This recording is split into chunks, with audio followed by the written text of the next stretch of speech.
തുടങ്ങിയാലോ. ഞാനിവിടെ 1 കപ്പ് ഗോതമ്പ് പൊടിയാണ് എടുത്തിരിക്കുന്നത്. 250 ml കപ്പിലാണ് എടുത്തിരിക്കുന്നത്. ഇനി നമുക്ക് ഈ കടായിലേക്ക് ഈ ഗോതമ്പ് പൊടി ഇട്ട് കൊടുക്കാം കേട്ടോ. ഇനി ഇത് നമുക്കൊന്ന് ഡ്രൈ റോസ്റ്റ് ചെയ്തെടുക്കാം. നന്നായിട്ട് തന്നെ റോസ്റ്റ് ചെയ്തെടുക്കാം. ഞാനിതിപ്പോൾ ലോ ഫ്ലെയിമിൽ വെച്ചിട്ടുണ്ട് കേട്ടോ റോസ്റ്റ് ചെയ്തെടുക്കണത്. നല്ലൊരു മണം വരും ഇത് റോസ്റ്റ് ആയിട്ട് വരുമ്പോൾ. അതുവരെ നമ്മളിത് റോസ്റ്റ് ചെയ്തെടുക്കണം. അതിപ്പോൾ ഗോതമ്പ് പൊടി ഉപയോഗിച്ചിട്ടുള്ള എന്ത് റെസിപ്പീസ് ചെയ്യണമെന്നുണ്ടെങ്കിലും ഇത് റോസ്റ്റ് ചെയ്തെടുത്ത് ചെയ്യുമ്പോൾ കുറച്ചും കൂടി നന്നായിരിക്കും. ഇപ്പോൾ പുട്ടൊക്കെ ഉണ്ടാക്കില്ലേ, അപ്പോൾ അങ്ങനെയാണെന്നുണ്ടെങ്കിലും കുറച്ച് നന്നായിരിക്കും. പിന്നെ നമ്മൾ ഇടിയപ്പം തയ്യാറാക്കുമ്പോൾ എന്ന് പറയുന്നത് ഇത് ഇങ്ങനെ ഒട്ടി പിടിക്കാതിരിക്കാൻ വേണ്ടിയിട്ടും സഹായിക്കും ഇത് റോസ്റ്റ് ചെയ്തെടുക്കണത്. അല്ലാന്നുണ്ടെങ്കിലും ഒട്ടി പിടിക്കാനുള്ള സാധ്യതയും കൂടുതൽ തന്നെയാണ്. പിന്നെ ടേസ്റ്റും കൂടുണ്ടാവും. ഇതിപ്പോൾ നമുക്ക് സമയം കിട്ടണ സമയത്ത് ഇതുപോലെ റോസ്റ്റ് ചെയ്തിട്ട് ഒരു എയർ ടൈറ്റ് കണ്ടെയ്നറിലാക്കിയിട്ട് വെച്ചാൽ മതി. അപ്പോൾ തയ്യാറാക്കണ സമയത്ത് ഇതിപ്പോൾ റോസ്റ്റ് ചെയ്തെടുക്കേണ്ട ആവശ്യമില്ലല്ലോ. പക്ഷെ ഒരുപാട് അങ്ങോട്ട് കളറ് ചേഞ്ച് ആവണ വരെ റോസ്റ്റ് ചെയ്തെടുക്കേണ്ട ആവശ്യമില്ല. അതാണ് ഞാൻ പറയുന്നത് ലോ ഫ്ലെയിമിൽ വെച്ചിട്ട് റോസ്റ്റ് ചെയ്താൽ മതിയെന്ന്. ഹൈ ഫ്ലെയിമിലൊക്കെ വെച്ച് കൊടുത്തു കഴിഞ്ഞാൽ പെട്ടെന്ന് തന്നെ കരിഞ്ഞ് വരാൻ സാധ്യതയുണ്ട്. ഇതിപ്പോൾ നന്നായിട്ട് തന്നെ റോസ്റ്റ് ആയിട്ട് വന്നിട്ടുണ്ട് കേട്ടോ. ഇത് മതി. നമുക്കിനി ഫ്ലെയിം ഓഫ് ചെയ്ത് കൊടുക്കാം. ഇനി നമുക്കിതിലേക്ക് ആവശ്യത്തിന് ഉപ്പ് ചേർത്ത് കൊടുക്കാം കേട്ടോ. നന്നായിട്ടൊന്ന് മിക്സ് ചെയ്ത് കൊടുക്കാം. ഇനി ഇതിലേക്ക് നമുക്ക് എണ്ണ ഒഴിച്ചു കൊടുക്കാം. ഞാനിപ്പോൾ വെളിച്ചെണ്ണയാണ് കേട്ടോ ഉപയോഗിക്കുന്നത്. നന്നായിട്ടൊന്ന് മിക്സ് ചെയ്ത് കൊടുക്കാം. എല്ലാവടെയും ആയിക്കോട്ടെ. ഇനി ഇതിലേക്ക് നമുക്ക് 1 കപ്പ് ചൂടുവെള്ളം ഒഴിച്ചു കൊടുക്കുക. അതായത് നല്ല തിളച്ച വെള്ളം തന്നെ ഒഴിച്ചു കൊടുക്കണം കേട്ടോ. അതായത് ഏത് കപ്പിലാണോ നമ്മൾ ഗോതമ്പ് പൊടി എടുത്തത് ആ സെയിം കപ്പിൽ തന്നെ. ഞാനിപ്പോൾ 250 ml കപ്പിൽ തന്നെയാണ് കേട്ടോ ചൂടുവെള്ളം ഒഴിച്ചു കൊടുക്കുന്നത്.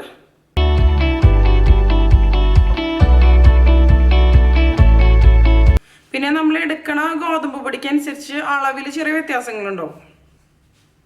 ഗോതമ്പ് പൊടിയുടെ ക്വാളിറ്റിക്ക് അനുസരിച്ച് ഇപ്പോൾ പല ബ്രാൻഡ്സൊക്കെ ആയിരിക്കുമല്ലോ നമ്മൾ ഉപയോഗിക്കുക.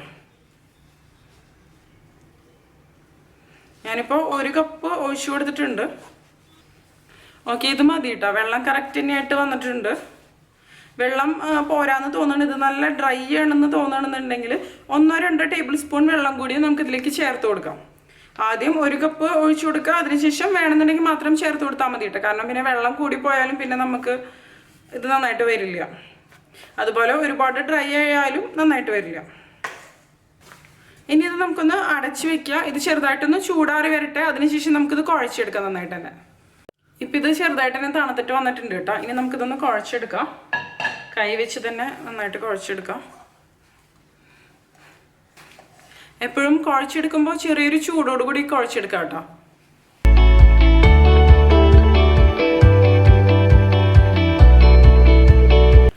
ഇപ്പം കണ്ടില്ലേ, ഞാനിത് നന്നായിട്ട് തന്നെ കുഴച്ചെടുത്തിട്ടുണ്ട്. ഈ ഒരു രീതിയിൽ കേട്ടോ. കണ്ടില്ലേ, നല്ല സോഫ്റ്റ് ആയിട്ട് തന്നെ വന്നിട്ടുണ്ട്. പിന്നെ എപ്പോഴും ഇത് അടച്ച് വെക്കാം കേട്ടോ. അതുപോലെ തന്നെ ചൂടാറുന്നതിന് മുമ്പ് തന്നെ നമ്മളിത് ചുറ്റിച്ചെടുത്ത് കഴിഞ്ഞിട്ടുണ്ടെങ്കിൽ പെട്ടെന്ന് തന്നെ നമുക്കിത് എന്താ പറയുക ഈസി ആയിട്ട് തന്നെ ചുറ്റിച്ചെടുക്കാൻ പറ്റും. ഇനി നമുക്കിത് ഈ സേവനാഴിയിലേക്ക് ഇട്ട് കൊടുക്കാം. ഞാനിപ്പോൾ ചെറിയൊരു അളവ് മാത്രമേ തയ്യാറാക്കണുള്ളൂ കേട്ടോ. ഞാനിപ്പോൾ ഇതിൻ്റെ അച്ച് ഇട്ട് കൊടുത്തിട്ടുണ്ട്. ഇത് നന്നായിട്ട് കുഴച്ചെടുത്തിട്ട് സോഫ്റ്റ് ആയിട്ട് തന്നെ വരണം കേട്ടോ. ഇനി നമുക്കിത് വെക്കാം. ഞാൻ ഇതിൻ്റെ ഉള്ളിൽ, അതായത് ഈ സേവനാഴിയുടെ ഉള്ളിൽ കുറച്ച് ഓയിലൊന്ന് സ്പ്രെഡ് ചെയ്ത് കൊടുത്തിട്ടുണ്ട് കേട്ടോ. അപ്പോൾ നമുക്കിത് ഈസി ആയിട്ട് തന്നെ ചുറ്റിച്ചെടുക്കാൻ പറ്റും. ഇനി ഞാനിതൊരു ഇഡ്ഡലി പാത്രത്തിൻ്റെ തട്ടിലേക്കാണ് ഇട്ട് കൊടുക്കുന്നത്. ഇതിലും ഞാൻ കുറച്ച് എണ്ണയൊന്ന് തടവിയിട്ടുണ്ട്.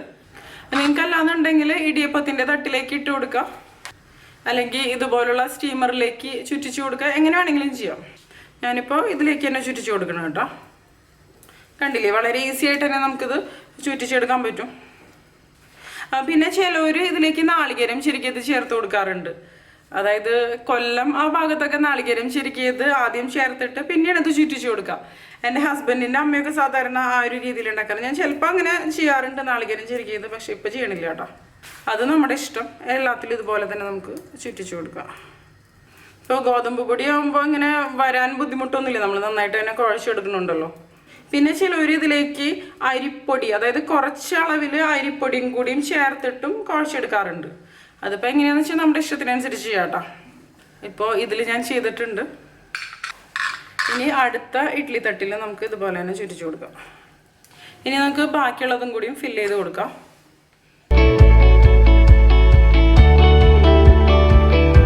ഇപ്പം ഞാനിത് എല്ലാം ചുറ്റിച്ചെടുത്തിട്ടുണ്ട് കേട്ടോ. ഇനി നമുക്കിതൊന്ന് സ്റ്റീം ചെയ്തെടുക്കണം. ഇപ്പം ഞാനൊരു സ്റ്റീമറിലേക്ക് വെള്ളം ഒഴിച്ചു കൊടുത്തിട്ടുണ്ട്. ഇനി ഇത് നന്നായിട്ട് തന്നെ തിളച്ച് വരട്ടെ കേട്ടോ. ഇപ്പോൾ വെള്ളം നന്നായിട്ട് തന്നെ തിളച്ച് വന്നിട്ടുണ്ട് കേട്ടോ. ഇനി നമുക്കിതിലേക്ക് ഈ നൂലപ്പയില് ഇത് വെച്ച് കൊടുക്കാം. അടച്ചു വെച്ചതിന് ശേഷം നമുക്കിത് കുക്ക് ചെയ്തെടുക്കാം. ഒരു 5 മിനിറ്റ് മതിയാവും കേട്ടോ ഇത് നന്നായിട്ട് തന്നെ കുക്കായിട്ട് വരാൻ. 5 മിനിറ്റ് മുതൽ ഒരു 7-8 മിനിറ്റ് വരെ അത്രയും മാക്സിമം വേണ്ടു. കാരണം നമ്മളിത് ഓൾറെഡി റോസ്റ്റ് ചെയ്തെടുത്തതാണ്, പിന്നെ ചൂടുവെള്ളം ഒഴിച്ചിട്ടാണ് നമ്മൾ കുഴച്ചെടുത്തത്. അപ്പോൾ പെട്ടെന്ന് തന്നെ കുക്കായിട്ട് വരും. ഇപ്പം ഇത് കുക്കായിട്ട് വന്നിട്ടുണ്ട് കേട്ടോ. നമുക്കിതൊന്ന് തുറന്ന് നോക്കാം.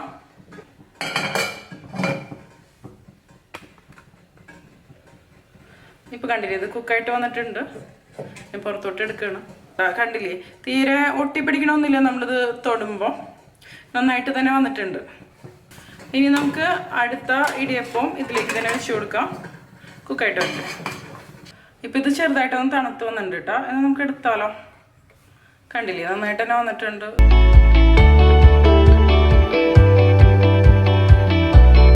ഇപ്പം കണ്ടില്ലേ ഞാൻ എല്ലാ നൂലപ്പവും ഉണ്ടാക്കിയെടുത്തിട്ടുണ്ട്.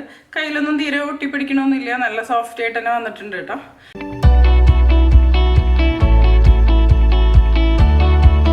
അപ്പോൾ നമുക്ക് തുടങ്ങിയാലോ. ഞാനിവിടെ 1 കിലോ ചിക്കൻ എടുത്ത് നന്നായിട്ട് കഴുകി വൃത്തിയാക്കി വെച്ചിട്ടുണ്ട്. ഇത് മാറ്റി വയ്ക്കാം.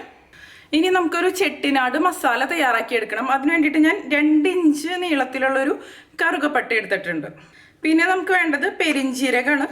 ഞാനിപ്പോൾ 2 ടീസ്പൂണാണ് എടുത്തിരിക്കുന്നത്. പിന്നെ 2 തക്കോലം, 6 ഏലക്കായ, 8 ഗ്രാമ്പു, മുഴുവനോട് കൂടിയ മല്ലി 2 ടേബിൾ സ്പൂൺ, 2 ടീസ്പൂൺ മുഴുവനോട് കൂടിയ കുരുമുളക്, പിന്നെ ഒരു 10-12 കാഷ്യൂനട്ട്, പിന്നെ ഒരു 8 വലിയ കാശ്മീരി മുളക്. നിങ്ങൾക്ക് നല്ല സ്പൈസി ആയിട്ട് വേണമെന്നുണ്ടെങ്കിൽ ഈ കാശ്മീരി മുളകിന് പകരം സാധാരണ വറ്റൽ മുളകില്ലേ അത് ഉപയോഗിക്കാം. അല്ലാന്നുണ്ടെങ്കിൽ പകുതി വറ്റൽ മുളക് ഉപയോഗിക്കാം, പകുതി കാശ്മീരി മുളക് ഉപയോഗിക്കാം. അത് നമ്മുടെ ചോയ്സാണ്. ഇതിപ്പോൾ കാശ്മീരി മുളക് ഇട്ടാലും അത്യാവശ്യം നല്ല എരിവുണ്ടാവും, കാരണം നമ്മൾ കുരുമുളക് ചേർത്ത് കൊടുക്കുന്നുണ്ട്. പിന്നെ നമുക്ക് വേണ്ടത് 1 കപ്പ് ചെരുകിയ നാളികേരം.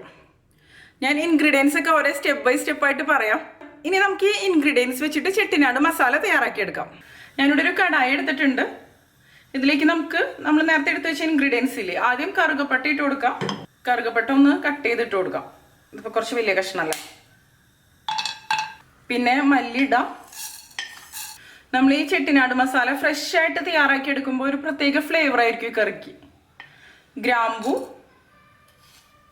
ഏലക്കായ, തക്കോലം, പെരിഞ്ചീരകം, കുരുമുളകും കൂടിയും ഇട്ട് കൊടുക്കാം.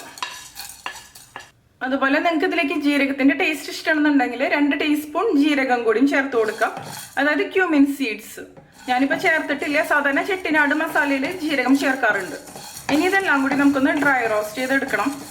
ഞാൻ ഇതിനു മുമ്പ് ചെട്ടിനാട് എഗ് കറി തയ്യാറാക്കുന്ന ഒരു വീഡിയോ അപ്ലോഡ് ചെയ്തിരുന്നു. അതിൽ പക്ഷെ നാളികേരം ഉപയോഗിക്കുന്നുണ്ടായിരുന്നില്ല, അല്ലാതെ തന്നെയായിരുന്നു തയ്യാറാക്കിയിരുന്നത്. ഇപ്പോൾ ഇതൊക്കെ നന്നായിട്ട് തന്നെ റോസ്റ്റ് ആയിട്ട് വന്നിട്ടുണ്ട്. നല്ലൊരു മണം വരുന്നുണ്ട്. ഇത് മതി. ഇത് നമുക്കൊരു പ്ലേറ്റിലേക്ക് മാറ്റാം. ഇനി നമുക്ക് ഈ സെയിം കടായിൽ തന്നെ കാശ്മീരി മുളക് ഇട്ട് കൊടുക്കാം. നമ്മൾ ഒരുമിച്ച് റോസ്റ്റ് ചെയ്യാതിരുന്നത് എന്താണെന്ന് വെച്ചാൽ മുളകിൻ്റെ റോസ്റ്റിംഗ് ടൈം വ്യത്യാസം ഉണ്ടല്ലോ. അപ്പോൾ എന്താ പറയുക, ആദ്യം റോസ്റ്റ് ചെയ്തൊക്കെ പെട്ടെന്ന് തന്നെ കരിഞ്ഞു പോകാൻ സാധ്യതയുണ്ട്. ഇപ്പോൾ മുളകും റോസ്റ്റ് ആയിട്ട് വന്നിട്ടുണ്ട്. ഇത് നമുക്ക് മാറ്റാം. ഇനി നമുക്ക് ഇതിലേക്ക് കാഷ്യൂനട്ട് ഇട്ട് കൊടുക്കാം. കാഷ്യൂനട്ട് ഒന്ന് റോസ്റ്റ് ആയിട്ട് വരട്ടെ. ഇനി ഇതിലേക്ക് നമുക്ക് 1 കപ്പ് നാളികേരം ചെരുകിയത് ഇട്ട് കൊടുക്കാം. കാഷ്യൂനട്ട് ഇതിൻ്റെ കൂടെ കിടന്ന് തന്നെ റോസ്റ്റ് ആയി വന്നോളൂ.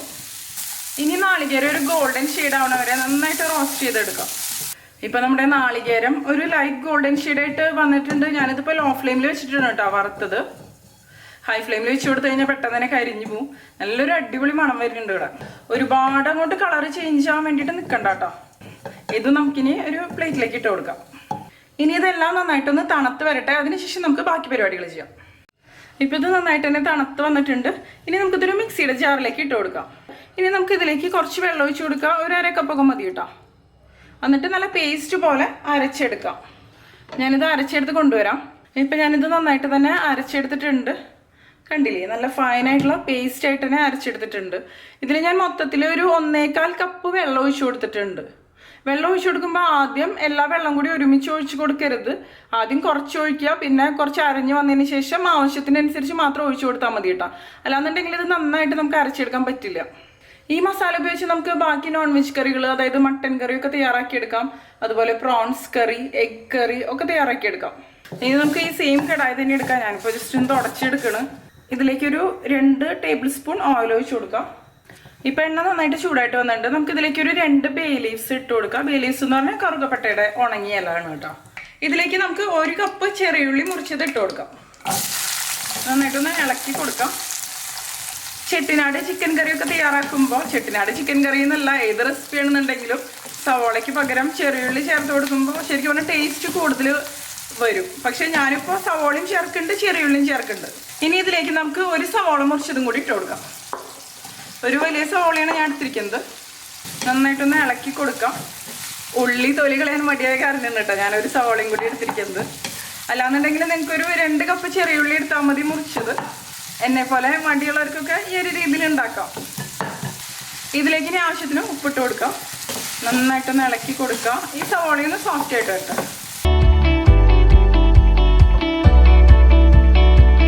ഇനി നമുക്ക് ഇതിലേക്ക് ചേർത്ത് കൊടുക്കേണ്ടത് ഇഞ്ചി വെളുത്തുള്ളി ചതച്ചെടുത്തതാണ്. ഞാനിപ്പോൾ ഒരു വലിയ കഷ്ണം ഇഞ്ചിയും ഒരു 6 വലിയ അല്ലി വെളുത്തുള്ളിയും ചതച്ചെടുത്തതാണ് ഇതിലേക്ക് ഇട്ട് കൊടുക്കുന്നത്. നിങ്ങൾക്ക് പേസ്റ്റ് വേണമെന്നുണ്ടെങ്കിൽ ചേർത്ത് കൊടുക്കാം. പേസ്റ്റ് ആണെന്നുണ്ടെങ്കിൽ 1 ടേബിൾ സ്പൂണൊക്കെ മതിയോ.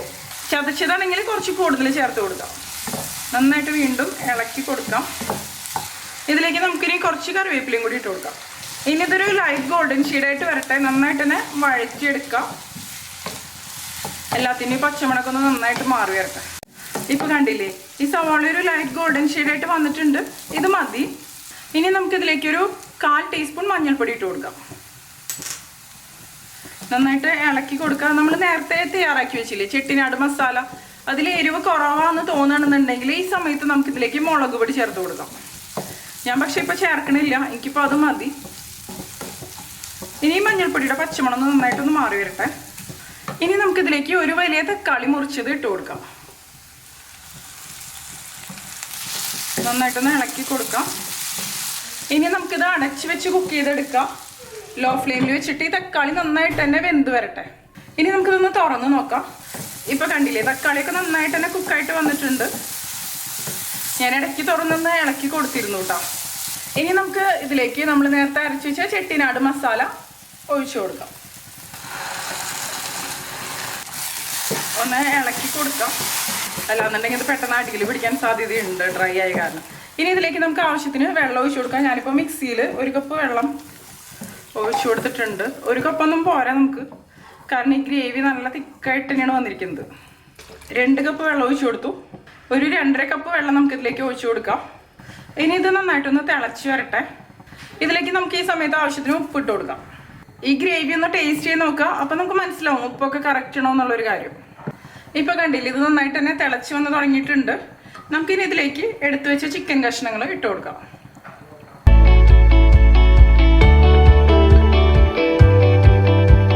ഇനി ഇതൊന്ന് ഇളക്കി കൊടുക്കാം. ഇനി ഇത് വീണ്ടും ഒന്ന് നന്നായിട്ടൊന്ന് തിളച്ച് വരട്ടെ. നമ്മളിതിലേക്ക് കാശ്മീരി മുളക് ചേർത്ത് കൊടുത്താൽ തന്നെ നല്ലൊരു കളർ വന്നിട്ടുണ്ട്. ഇതിപ്പോൾ കണ്ടില്ലേ, വീണ്ടും തിളച്ച് വന്നിട്ടുണ്ട്. ഇനി നമുക്കിത് അടച്ച് വെക്കുക. അതിനുശേഷം ലോ ഫ്ലെയിമിൽ വെച്ചിട്ട് കുക്ക് ചെയ്തെടുക്കുക. ഒരു 20-25 മിനിറ്റ് പിടിക്കും ഇത് നന്നായിട്ട് തന്നെ കുക്കായിട്ട് ഗ്രേവിയൊക്കെ വറ്റി കുറുകി വരാൻ വേണ്ടിയിട്ട്. ഇടയ്ക്കൊന്ന് തുറന്ന് ഇളക്കി കൊടുത്താൽ മതി. നമുക്കിത് റെഡി ആയിട്ടോ നോക്കാം. കണ്ടില്ലേ, ഇതിപ്പോൾ കുക്കായിട്ട് എണ്ണയൊക്കെ നന്നായിട്ട് തന്നെ തെളിഞ്ഞ് വന്നിട്ടുണ്ട്, കാണാൻ പറ്റും. ഞാനിത് ഇടയ്ക്കൊന്ന് ഇളക്കി കൊടുത്തിരുന്നു. കണ്ടില്ലേ, ഗ്രേവിയൊക്കെ നന്നായിട്ട് തന്നെ കുറുകി വന്നിട്ടുണ്ട്. നല്ല ഗ്രേവി ആയിട്ടുള്ള ചിക്കൻ കറിയൊക്കെ ഇഷ്ടപ്പെടുന്നവർ തീർച്ചയായിട്ടും ഇഷ്ടപ്പെടുന്ന ഒരു കറിയായിരിക്കും ഇത്. അതുപോലെ ഇത് അത്യാവശ്യം നല്ല സ്പൈസിയാണ്. ചെട്ടിനാട് ചിക്കൻ കറിയുടെ പ്രത്യേകത എന്ന് പറഞ്ഞാൽ നല്ല സ്പൈസി ആയിരിക്കും. ഇതിലേക്ക് നമുക്ക് അവസാനം കുറച്ച് കറിവേപ്പില ഇട്ട് കൊടുക്കാം. നന്നായിട്ടൊന്ന് മിക്സ് ചെയ്ത് കൊടുക്കാം. പിന്നെ നമുക്ക് ഇതിലേക്ക് കുറച്ച് മല്ലിയിലും കൂടി ഇട്ട് കൊടുക്കാം. മല്ലിയില താല്പര്യം ഉണ്ടെങ്കിൽ മാത്രം മതി കേട്ടോ, അല്ലെങ്കിൽ ഞാൻ അത് സ്കിപ്പ് ചെയ്യാം. ഞാനിപ്പോൾ കുറച്ച് മാത്രമേ ചേർക്കണുള്ളൂ. അതിനുശേഷം നമുക്ക് വീണ്ടും മിക്സ് ചെയ്യാം. കണ്ടില്ലേ ഗ്രേവിയുടെ ഒരു കൺസിസ്റ്റൻസി, ഇത് തണുക്കുമ്പോൾ ഒന്നും കൂടി തിക്കായിട്ട് വരും. അപ്പോൾ നിങ്ങൾക്ക് കുറച്ചും കൂടി ഗ്രേവി വേണമെന്നുണ്ടെങ്കിൽ അതിനനുസരിച്ച് നമുക്ക് എടുത്താൽ മതി. ഞാൻ ഫ്ലെയിം ഓഫ് ചെയ്ത് കൊടുക്കണം. ഇപ്പം നമ്മുടെ ചെട്ടിനാട് സ്റ്റൈൽ ചിക്കൻ കറി റെഡി ആയിട്ടുണ്ട്.